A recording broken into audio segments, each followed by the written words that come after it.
అమరావతిలో కొత్త సచివాలయం నిర్మాణానికి టెండర్లు ఆహ్వానించింది సిఆర్డీఏ.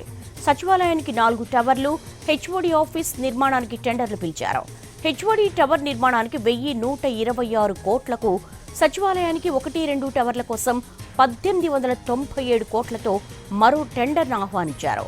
అలాగే సచివాలయం 3-4 టవర్ల కోసం 1,664 కోట్లతో టెండర్లు జారీ చేశారు. మొత్తం 5 టవర్లను 4,668 కోట్ల వ్యయంతో చేపట్టనుంది సిఆర్డీఏ. మే 1న సచివాలయ, హెచ్ఓడి టవర్లకు టెక్నికల్ బిడ్లు తెరవనుంది.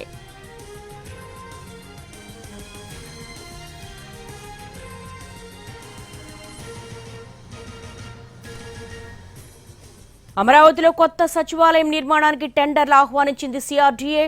సచివాలయానికి 4 టవర్లు, హెచ్ఓడి ఆఫీస్ నిర్మాణానికి టెండర్లు పిలిచారు. దీనికి సంబంధించి విజయవాడ నుంచి మా స్పెషల్ కరెస్పాండెంట్ ప్రసన్నను అడిగి మరిన్ని వివరాలు తెలుసుకుందాం.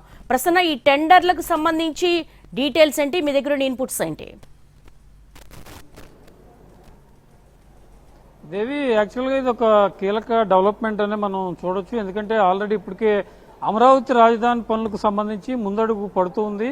ప్రధాని నరేంద్ర మోడీ కూడా వచ్చే నెల మొదటి వారంలో డేట్ ఫిక్స్ అయినట్టుగా తెలుస్తోంది. అందులో భాగంగానే ఇప్పుడు కొత్త సచివాలయానికి సంబంధించి టెండర్లు పిలిచారు. ఇందులో 4 టవర్లు ప్రధానంగా ఉన్నాయి. 4ట్లో 1, 2, 3, 4 విభజించిన తర్వాత అడ్మినిస్ట్రేషన్కి సంబంధించి జిఏడి టవర్ ప్రధానంగా ఉంది. దాంతో 4+1 ఒక 5 టవర్లు ప్రధానంగా నిర్మాణం జరుగుతుంది. జిఏడి టవర్ని ప్రధానంగా తీసుకుంటే ముఖ్యమంత్రి కార్యాలయం, ఇతర అధికారులందరూ కూడా ఇందులో ఉంటారు. జిఏడి టవర్లు ఇది 1,100 కోట్లకు పైగా టెండర్లు పిలిచినట్టుగా తెలుస్తోంది. ఇక మిగిలినవి 4 టవర్లకు సంబంధించి 1-2 టవర్లు వచ్చి 1,600 కోట్లు, 3-4 1,800 కోట్ల టవర్లు ప్రధానంగా పిలుస్తున్న పరిస్థితి అయితే మనకి కనిపిస్తుంది. ఓవరాల్గా ఈ 4 టవర్లు +1 జిఏడి కలిపి మే 1వ తారీఖు అంటే వచ్చే నెల 1వ తారీఖు ఈ బిడ్లు తెరిచే పరిస్థితి కూడా కనిపిస్తుంది. ఆల్రెడీ ఇప్పటికే అసెంబ్లీకి సంబంధించి, అదేవిధంగా హైకోర్టుకు సంబంధించి టెండర్లు పిలిచారు. ఇప్పుడు కేవలం సచివాలయం మాత్రమే ఒకటి మిగిలి ఉంది. దీనికి సంబంధించి టెండర్లు కూడా ఇప్పుడు పిలిచారు. కాబట్టి ఒక కోర్ క్యాపిటల్లో ఇటు సెక్రటేరియట్ కావచ్చు, లేకపోతే అసెంబ్లీ కావచ్చు, హైకోర్టు కావచ్చు, కీలక అంశాలన్నిటికీ కూడా